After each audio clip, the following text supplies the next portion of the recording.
Ladies and gentlemen, thank you for tuning in to Beers and Bullshit, special shorty edition here, where we're just going to go ahead and talk about some random facts over a couple of minutes here. Just be taking on some random facts, random situations, pretty much just going off for about 15, 20 minutes here, just kind of BSing around and just going off the cuff here. So it's just going to be me, Cole, here today by myself, and I'm going to be going over 10 just really random facts I was researching this morning on the internet. So screenshotted them, and these are in no particular order of weirdness. They're just weird. And in general, some of these I knew about, some of these I did not know about, and we're just going to kind of dive in. So my number one on the list is that squirrels are actually behind most power outages here in the US, which I found to be absolutely crazy. It kind of makes sense though when you actually think about it, especially like think about it in the squirrel community, like probably their number one cause of death. Like for us, obviously we have our, cancer and everything like that. For squirrels, it's literally power lines. Apparently, because squirrels, it looks like for between, they want to say about April to November, account for the majority of the power outages here in the U.S. And so for the overall year, that just accounts for it overall. So we're not talking, overpowering the circuits or, lightning storms or inclement weather, anything like that. It's actually squirrels that are taking out your local power grids most of the time. And so, yeah, if you want some well done squirrel, check out your next blackout, and maybe you'll be getting into that a little bit there. Then the second weird, but also kind of cool fact that I found out is that blood donors in Sweden actually receive a text when their blood's used. So one thing that I love doing myself is giving plasma at CSL Plasma. If you don't know, over on Haynes Avenue, it's actually a great way to make money while either giving plasma infusions, or I do believe they do blood donations as well, I think. If not, you should just give to your local vampire as well, because there are people that they do save, even if they don't actually give you money for it at the end of the day, because capitalism, we all love that. But yeah, that would be super cool, I think, if every time that my blood was used, just because I'm an O negative donor, so for me they're constantly hounding me, so it'd just be kind of cool just to get a text every single time like, hey, this person got in a car accident and had to get your blood. Like, it'd just kind of be nice for the follow-up. I don't know, maybe I'm just weird like that. Maybe you just kind of want to give your blood and just let it go away. Who knows? But I think that would be kind of a cool little situation there to just get a text message and, find out the good that you're doing in the world, because I'd certainly like to know myself. But moving on here for my number 3 weird fact, you are more likely to get a computer virus from visiting a religious site than a porn site, which is something I knew already.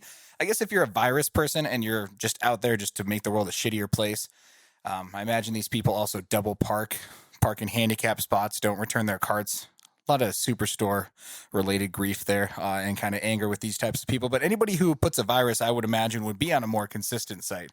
But it's kind of funny that they call out religious sites here, because it actually looks like you, on average, you would catch 115 viruses compared to adult sites, which carry on an average of 25 viruses on there. In fact, only 2.4% of the adult sites were infected with malware. So it looks like when you're doing the dirty, when God's not supposed to be looking, that's when your computer's the most safe. So watch out for Google, christianmingle.com, and just stay away from Joel Osteen's website in general, just because he's a dick. Nothing against just the religion. I just don't like the gentleman. Open your church next time during Houston floods, asshole. All right, moving on here. We have the next fun fact, which is going to be that the inventor of the Pringles can was actually buried in one. So in 1966, Frederick Bauer actually invented the ingenious idea for Procter & Gamble to put these uniformly stacked chips inside of the can that your hand can't fit inside. If you ever seen Bo Burnham stand up, he does an extensive song about hands not fitting in Pringle cans, and I share the same feeling there, because I absolutely hate the fact that it seems like, for me, halfway down, because I have, I'm not going to say like humongous hands, but rather large hands. It seems like halfway down, I got to start like shaking the can and start playing that teeter-totter game between life and death. And I always seem to spill a couple of the chips out. So it's very irritating.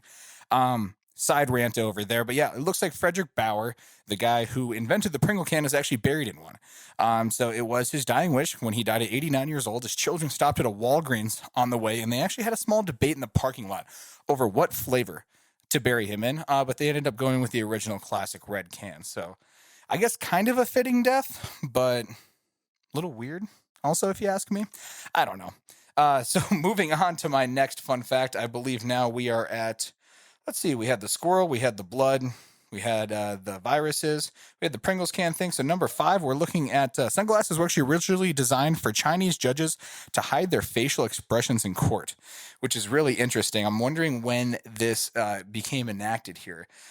So it looks like today sunglasses are as protective eyewear, obviously very stylish, but it looks like the first sunglasses were actually made of smoky quartz in 12th century China, and they were used by judges to mask their emotions when they were questioning witnesses. So it's very interesting indeed there to find out that such a stylish accessory now that protects your eyes was actually used first as a legal tool. So fun fact there. Going on to number 6, we have a cloud can weigh more than 1,000,000 pounds. Pretty much just put this fact on there because I always say the phrase "that's a fat ass cloud." So there's literally a fat ass cloud there weighing more than 1,000,000 pounds.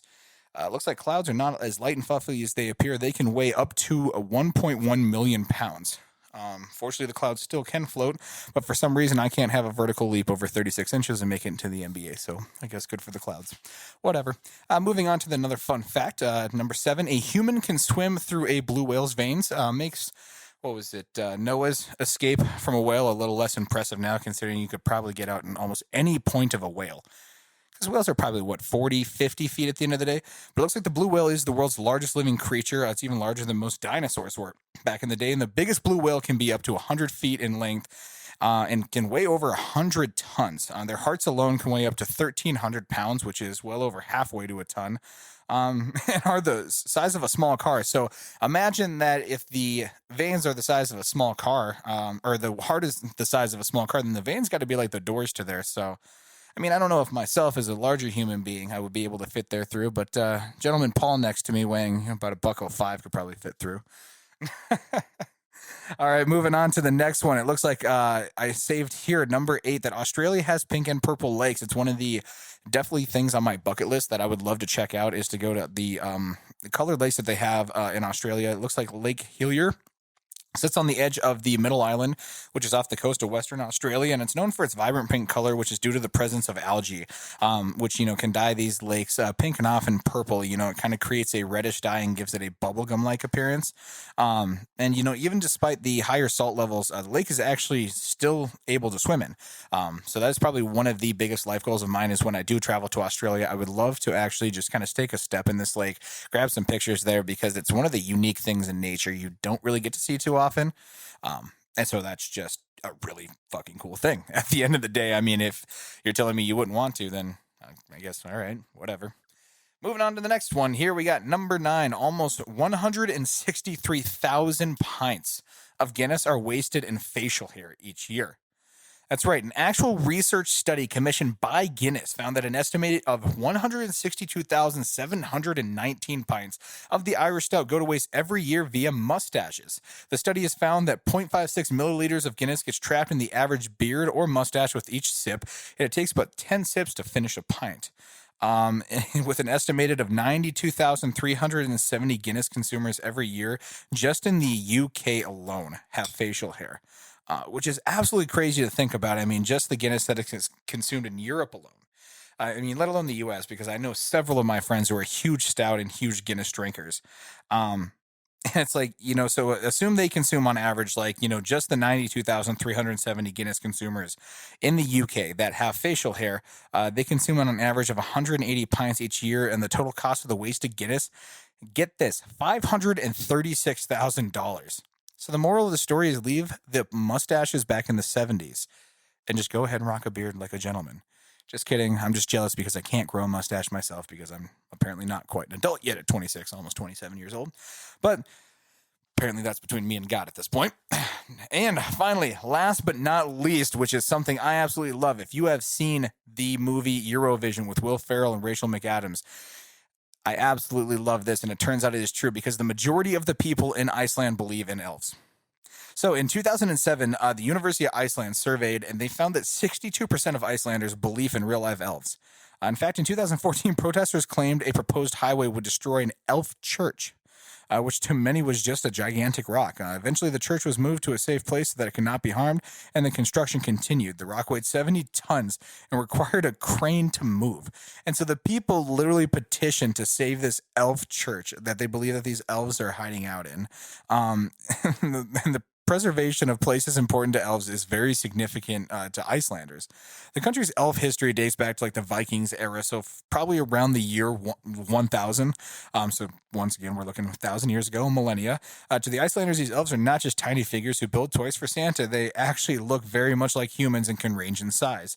Many believe that the grave misfortune will befall those who dare to build in elf territory, and even though it cannot be seen, hence the quote unquote church preservation, which is absolutely crazy because, yeah, if you ever see the movie Eurovision, Rachel McAdams' character, I'm going to go ahead and spoil some of, if not most, of the movie here. She really believes in elves, and kind of this running joke is Will Ferrell's character, her partner, does not. And so she like goes up to like this little elf cottage and brings them whiskey and buttermilk and stuff like that, and brings them these little supplies. And so later on in the movie, when he needs to get back to her at Eurovision, after some stuff happens, and we'll let you watch the movie from there.